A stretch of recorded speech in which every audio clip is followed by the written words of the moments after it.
The reality is that even a child that could be born currently today at Kenyatta Hospital, if you go to ask him that if I give you Rigathi Gachagua to be your president and I give you William Samoei Ruto, that child could specifically run to William Samoei Ruto. If Raila Amolo Odinga could be a person with the same kind of variance of Rigathi Gachagua, then the all these politicians, the orphan politicians that are currently left after the demise of Raila Amolo Odinga could not have arrived where they are. For the first time, even a watchman currently has got information, or a watchman currently knows the direction toward the State House of Kenya.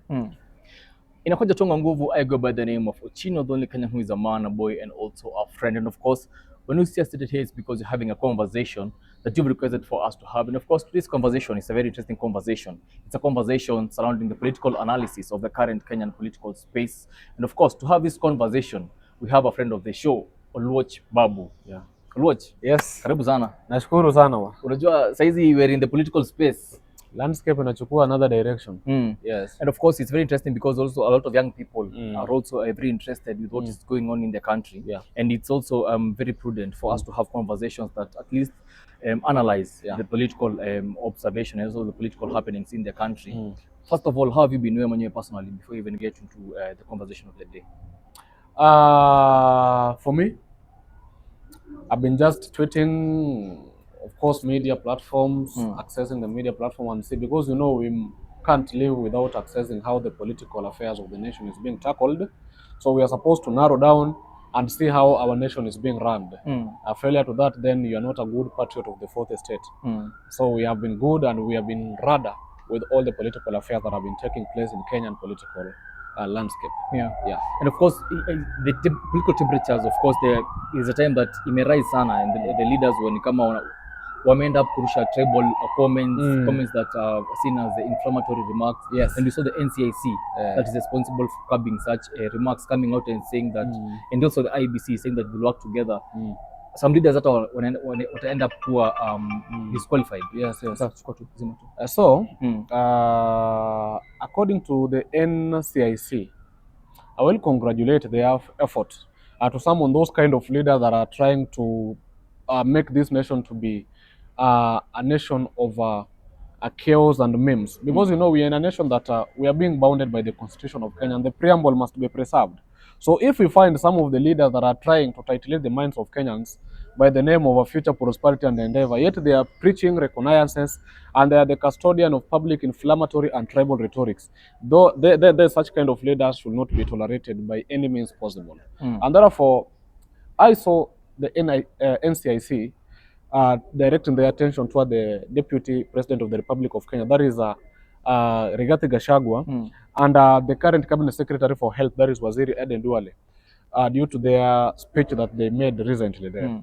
But I would ask or urge Kenyans, together with the NCIC and the Director of Criminal Investigation, not the Director of Criminal Investigation, but the relevant bodies that deal with the national cohesion, that if Aden Duale is supposed to be summoned, then Rigathi Gachagua should be the first person to be taken through all the legal processes, because Gachagua has been the person who have been preaching a lot of tribal rhetorics and public inflammatory since his political career start, since his genesis of political career.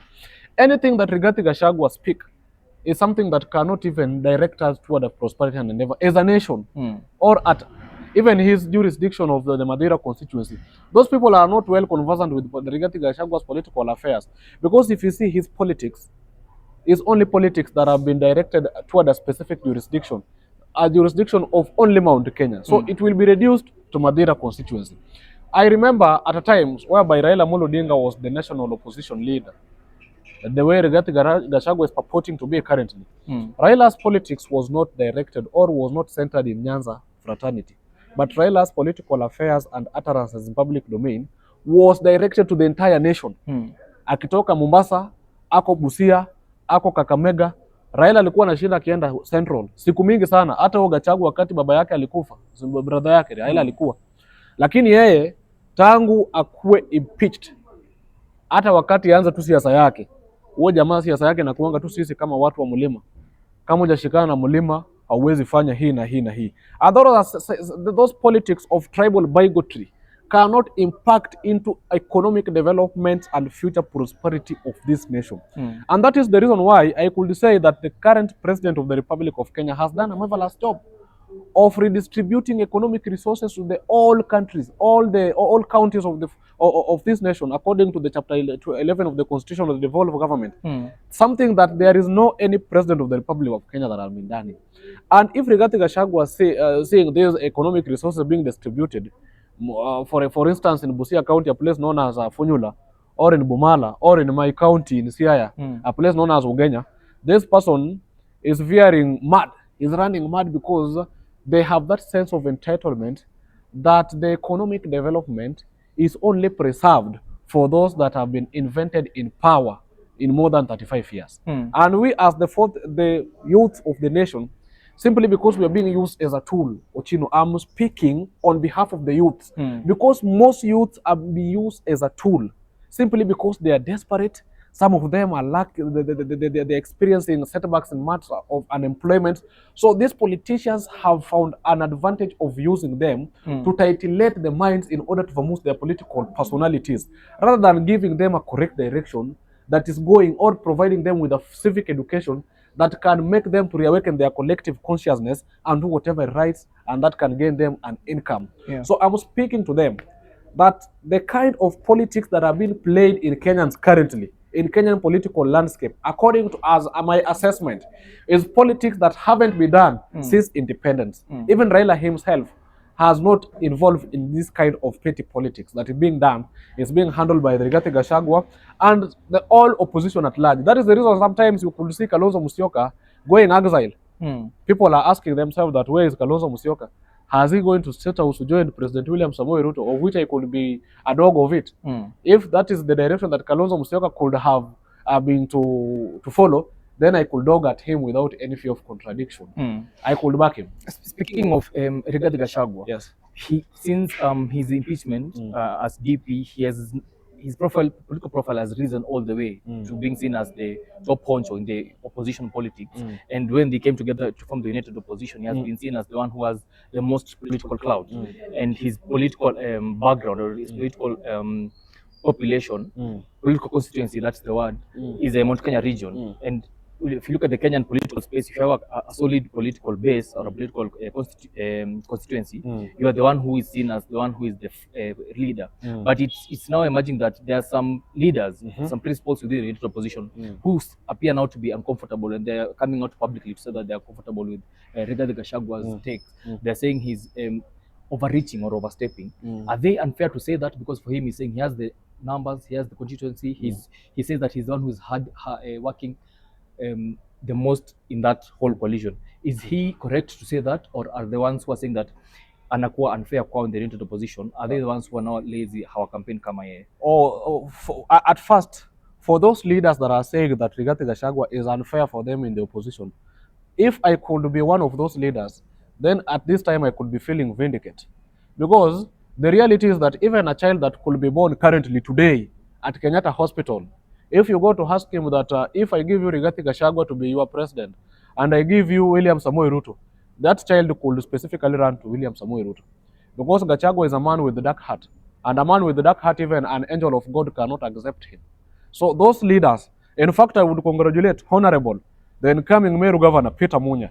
You did a marvelous work for telling the people of the mountain the reality, that this impeached and peculiar figure, Rigathi Gachagua, is supposed to be unaccepted and disregarded in Kenya political aspires, not only in Kenya, to even his home of Madira constituency. Ochino, why am I saying this? We're in a nation, as I told you in the genesis of this conversation, that one, we are bounded by the articles of the Constitution of Kenya promulgated in August 2010. Number two, the preamble of the Constitution, that is the 5th paragraph, talks about that we, the people of Kenya, we must recognize that we are one community, one individual, one nation, and one family. And if this person has reduced a constitution of Kenya to be a political, to be maybe a business of one community or one family, that we as people of Murima, any politics, this man, if you associate with him, if you decide that we are going to amalgamate with Rigathi Gachagua to form something good, then you are veering yourself toward a systematic collapse. Looks what happened to Governor Natembeya of Trans Nzoia. Governor Natembeya of Trans Nzoia had a party. He was a deputy party leader in DAP Kenya, to be precise, and that is the party that he used to vie for the Trans Nzoia gubernatorial seat. So he is a governor of Trans Nzoia using the DAP Kenya party. By the time that he formed a movement of Tawe movement, and it was very popular, it was a very strong movement that even Wetangula and Musalia Mudavadi could not have suppressed that movement in Western region. By the time that he superimposed himself with Rigathi Gachagua, Rigathi told him that now go and dissociate or relinquish yourself from the party of DAP, go form your party, and then ukuje kwa meza tuone kitu ambao unaweza le. And the same Governor Tembea entered into a trap of Rigathi Gachagua and become intellectually lazy. And he go relinquish himself from the DAP Kenya party. He go and say that he want to form his party. Nowadays, Natembeya is not even being heard in Western region. Ameisha kabisa. Look what happened to to Matiang'i. Matiang'i was a deal. Even he tarnished. He relinquished his seat from the World Bank, United States of America, and come to Kenya. Many people were singing Matiang'i. Anafaa kuwe rais. Kakuja akashikana Rigathi Gachagua. Kaambua yeye hauna party. Wewe enda Kisii, form party yako ukuje. Makiu, this person is the deputy party leader of Jubilee Party. If Uhuru Kenyatta is resigning, he is the first person to take the party leadership as the party leader. Ya mambo enda Kisii, tafuta party yako, uform party ukuje. Matiang'i akasikia hiyo kitu akaenda huko hivyo. Siasa yake ikaisha. So if Raila Amolo Odinga, I want to use him as an example. If Raila Amolo Odinga could be a person with the same kind of variance of Rigathi Gachagua, then all these politicians, the orphan politicians that are currently left after the demise of Raila Amolo Odinga, could not have arrived where they are. Raila could accommodate you the way you are, regardless you have a political party or not. He could have accommodate you the way you are and form a coalition that can form the next government, regardless that it was not going to form or not. But it could be a coalition that is going to be hard with each and every person, even the president himself. So Rigathi Gachagua is totally unfair. He is unaccepted. He must be disregarded in Kenyan political space. This is a man that if we can trust ourselves and back him, then this nation is going to veer toward a state of dingy without any taking a period of time in less than 72 hours. So this person should only remain not only to the people of Madira, but he should be reduced to his only family together with his wife, of which I will not mention his wife because it's not a subject of discussion. But the subject of discussion in Kenya and the main problem is Rigathi Gachagua. Because each and every time, if we are in a state whereby we are experiencing a lot of demerits on a lot of setbacks, then give us the solutions, recommendations, and remedies toward those setbacks. How are we going to pay the mountains of debts, of which the mountain of debt started during Uhuru's time? Rigathi Gachagua leaves us with a debt of 2.4 trillion. Uhuru's actually skyrocketed to 9.9 trillion. 9.9 trillion if you could have asked Uhuru Kenyatta together with the cabinet secretary by then of treasury, Okuru Yatani, they cannot tell you that with this money was used to do this and this. So the main problem is Rigathi Gachagua together with his co-determinants of the United Opposition. Still speaking of the United Opposition, we have a new entrant, or the newest entrant to that opposition space. We have the Linda Mwananchi movement. And it appears that Edwin Sifuna is the one who is the leader of that whole movement. But in a space whereby the opposition leaders are saying that they will associate with others as peers when they have their own political parties. Linda Mwananchi is now appearing to not have an official party. Kwa sababu ni kama wanasema somebody hijacked the name, wakaenda kaiba the name, akaregister the name na sasa wamelaunch. Who is to blame? Not somebody. It's Linda Mwananchi. I thought nowadays it is Linda Cook. Because we want those people advocate for construction of flats of whereby chickens can be constructed with an elevation to take them to the 17th floor. So it is Linda Cook. What I could say, it is that Linda Mwananchi is dissociating with the highest rate of dissociator. Because you know that who are the ringleaders and the logos behind Linda Mwananchi. The ringleaders and the logos behind Linda Mwananchi, number one, is Caleb Amisi. Number two, His Excellency Babu Owino. Number three, it was, James Agri Bobo Rengo was the patron to give the advice and mentorship toward these young leaders. And number three, we have Honorable Kibagendi. They merge together, amalgamate to form movements that can be used as a by the citizens of the Kenyans to express their views and deter themselves from tribal balkanization. And therefore, there come the Nairobi Senator Edwin Sifuna after being ejected from the ODM fraternity. Therefore, he was desperate. Remember this Linda Mwananchi, before it was formed, we have something that was known, it was One Kenya Alliance. Was it One Kenya that was formed? Even Ndindi Nyoro was there, Gadhoni wa Muchomba was there. Those all politicians were there before even Edwin Sifuna. So currently Edwin Sifuna came with the hype after being ejection from the ODM fraternity. Now he said that those people oppose his utterances in ODM, akakuwa na ile hype ya juu. Because umejua sasa ile sense yake ilikuwa deepened into the charades of popularism and his utterances in the highest axis of ego. And therefore, in Linda Mwananchi current, what I will say, that is a confused exodus that is taking the youth that are disparate nowhere because the leaders are not giving them the solution. They're just there, one term. What is the solution?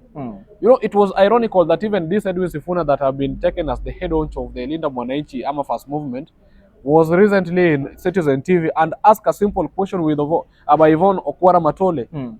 Because Edwin Sifuna is purporting to be vying for president, of which he doesn't have those qualifications to become the president of the Republic of Kenya, because there is no any implementation reforms Edwin Sifuna have done.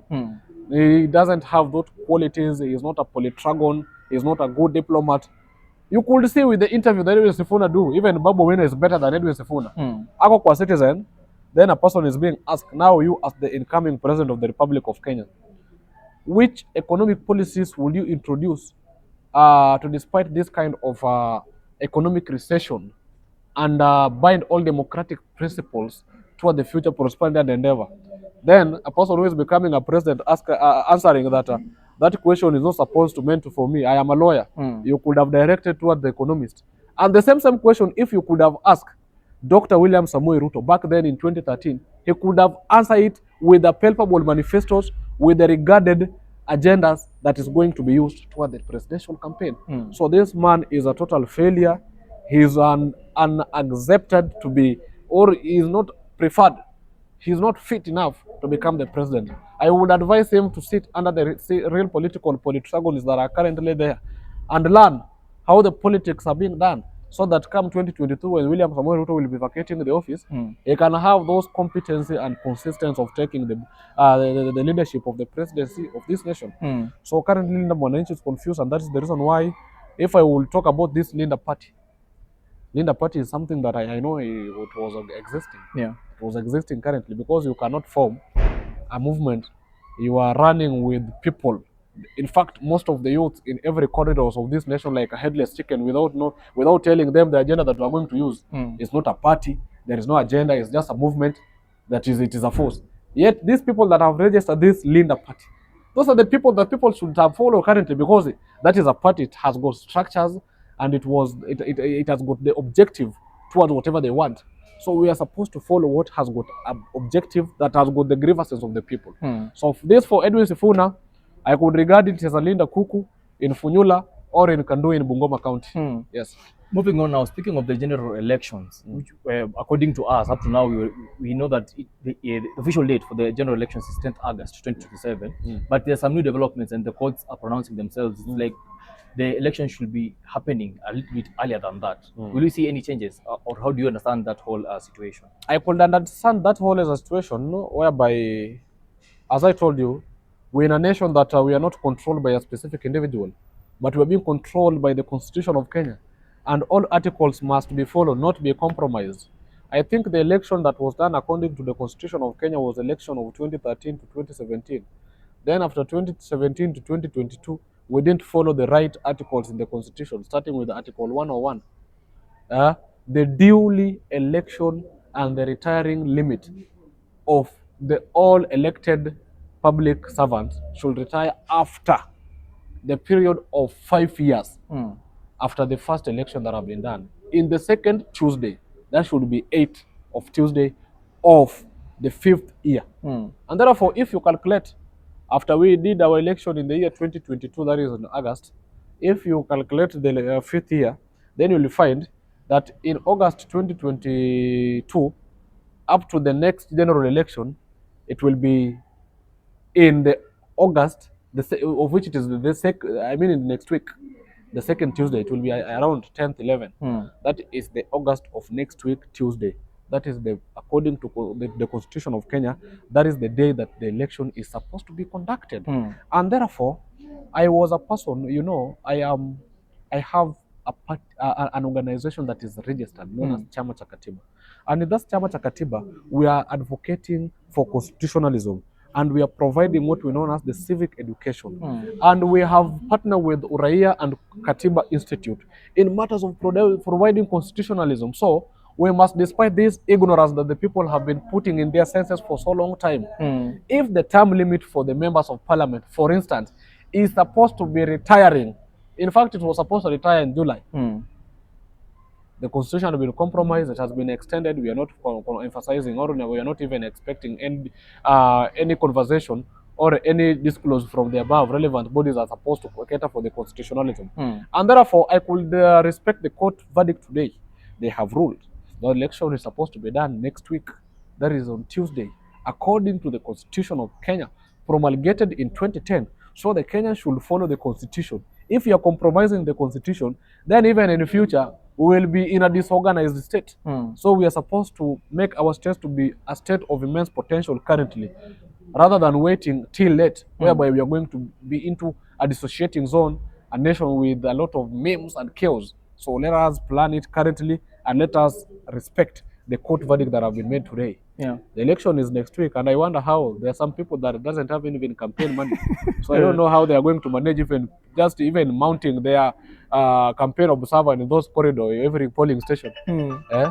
So that is it. I think that's a very interesting development, and Yes. we'll be very curious to see how that unfolds. Yeah. Finally, Oluoch Babu, let's finish now today's interview with the question that many people or some section of Kenyans are asking.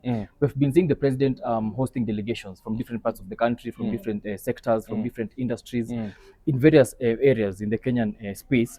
And some people are questioning why the president is holding such big delegations in State House. What's your take on that as we finish the interview? For this first time, I could credit the President of the Republic of Kenya in matters of matrix of percentage of 87%. For the first time, even a watchman currently has got information, or a watchman currently knows the direction toward the State House of Kenya. These people just do come into an election, they elect their president. After electing the president, they just hear that the president lives in State House.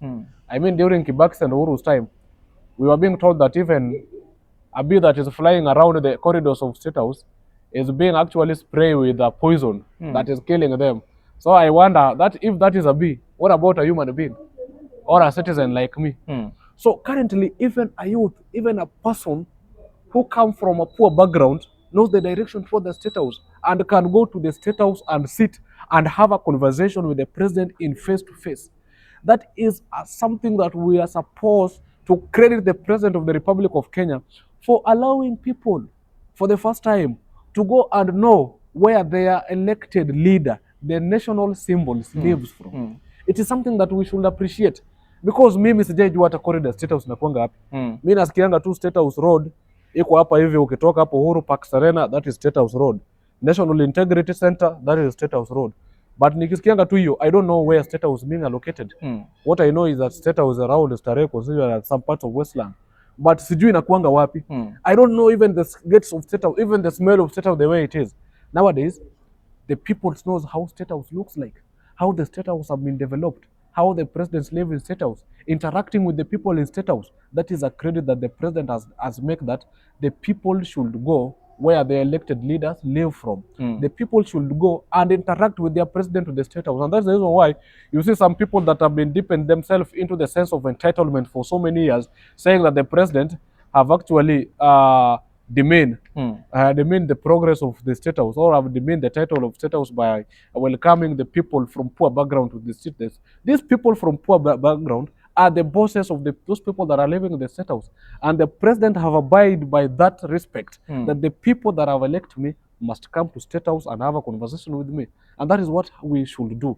I'll continue. The President of the Republic of Kenya, as Oluoch Babu, I am the Young Patriot spokesperson. Now, welcome the young patriots, and even before my political careers, I have been built by Bunge la Mwananchi. Bunge la Mwananchi Kenya it is the platform that have been building me for me to be the way I am currently. Without Bunge la Mwananchi, I could have not sitting here being analyzing politics in Ochino TV. I could have not been to those media stations being analyzing politics. This only due to Bunge la Mwananchi that welcome me, accommodate me, and mold me to be Oluoch Babu the way I am. And therefore, I would urge the president next, please welcome all Bunge la Mwananchi Kenya to State House so that you have a conversation with the people of Bunge la Mwananchi, because these people are the people that are analyzing the politics of this nation each and every time. Ukifika jioni utasikia Jacaranda inaongea, Jivanji inaongea, Westland inaongea. Next, karibisha watu wa Bunge la Mwananchi wakae State House. Na nataka hata next president aweke Bunge la Mwananchi kidogo pale kwa gate ya State House. Tutakuwa tunaongeleanga pale kama rais ako hapo hivi. Sasa Rigathi Gachagua aungue mpaka moyo yake yote. Asikize ground vile nasema. Asikize ground vile nasema. Sawa, Oluoch, thank you for coming. Thank you. Your final remarks when you conclude to that camera, talk to the leaders from both divides, that leaders who are pro-government, leaders who are in opposition, because they're the one who control the political tempo of the country. And of course, as you started the interview saying, people like the NCIC and the IBC have already come out to caution them about their utterances. To this camera, under 1 minute as we close. Under 1 minute, the leaders from both the divides, as Oluoch Babu and the beloved patriot of the fourth estate, I will give you a stern admonition that please, let our focus not only be to the forthcoming election, but our focus should be directed toward the future prosperity and endeavor of our nation. If we all should amalgamate and focus on the prosperity and the democratic principles of this nation, then we will be in a stable position. If our focus is only toward the forthcoming election, then we are veering toward a systematic collapse. That means that we are not embracing the democratic principles of our beloved nation. Let all leaders from both political divide do not use the minds of innocent young Kenyans. Do not titillate their minds rather than giving them jobs. Give them jobs rather than using them for political scapegoats.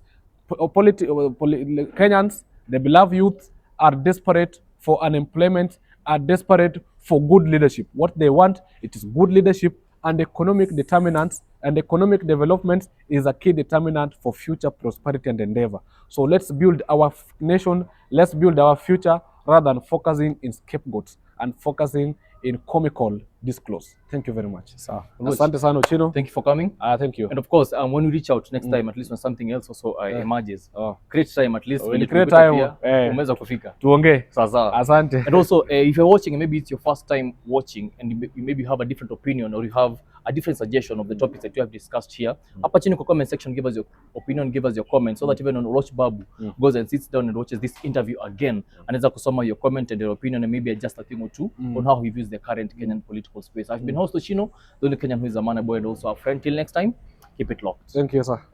Asante sana.